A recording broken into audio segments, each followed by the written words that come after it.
What's up everyone, this is YouTube Ken. I'm back with another video. I wanted to make this video because I got a rock chip. I did not know I had the rock chip on there. Right now it's fixed, but I will probably show you some footage. It was right here in this area, right here. And what I had to do, I had to go to see if I can get that little chip. It was like a little spider. And what I ended up doing was schedule an appointment with Safelite, and they basically told me and they warned me, since it was on this corner, there's a possibility that it was not going to work.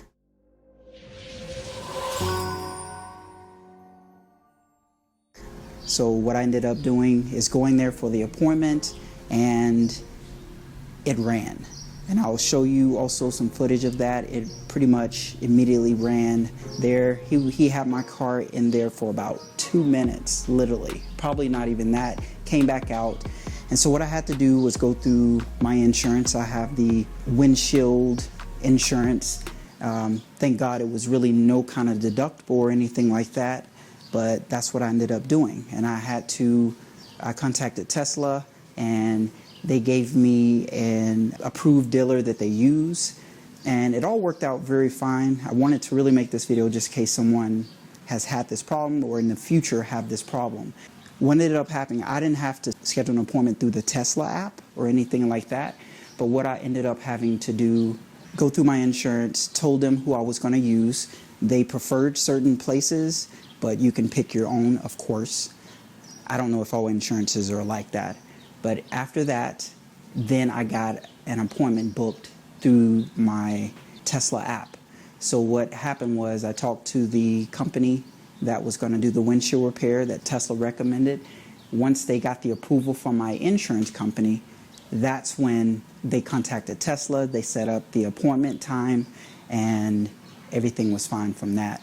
So it took probably 4 to 5 hours. They had about 3 other cars there for the same purpose that they have to do, but the overall experience was really good. The only thing I hated, because I live about an hour away from the nearest Tesla service center is, I had to drive with that blue tape on the windshield, which sucked. And they had to make the tape long as hell, which I hated. So once I got home, I kind of cut it a little bit. I could not wash my car for 48 hours, and I could not take the tape off for 24 hours. So that's how all of that is. Hopefully, if you do get a rock chip, it's probably not on the corner like it was for me. It's always my luck, but I didn't have to pay any deductible.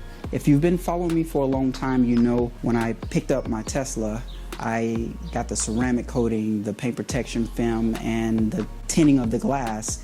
And also I had the front windshield tinted as well. And it had the UV protection, and it was at 70%. Well, I haven't gotten that done yet. The insurance company, that's not a part of the claim, but what they told me I could do, if you're curious of what company I use, it's State Farm. Basically what I can do is get the windows retinted, and I really want to go back to the same place because that shop is awesome. And also what I can do is submit them the paid receipt, and they should reimburse me back. So it wasn't a big deal. I'm just glad it wasn't like this panel, because I think this is what is like crazy price what I've kind of seen. But they kept my wind reduction kit on there. I had to kind of readjust it a little bit, but everything is fine now. But I just wanted to make this quick video and let you see the process of what I went through of getting my windshield replaced, and which took about a week's time, receiving the approval to do it through my insurance company. Please like this video. If you have any questions, leave a comment. Let me know if you have a Tesla or just any other vehicle, what you had to go through in order to get that replaced. And please subscribe to my channel if you see fit. This is YouTube Ken. I'll see you in the next video.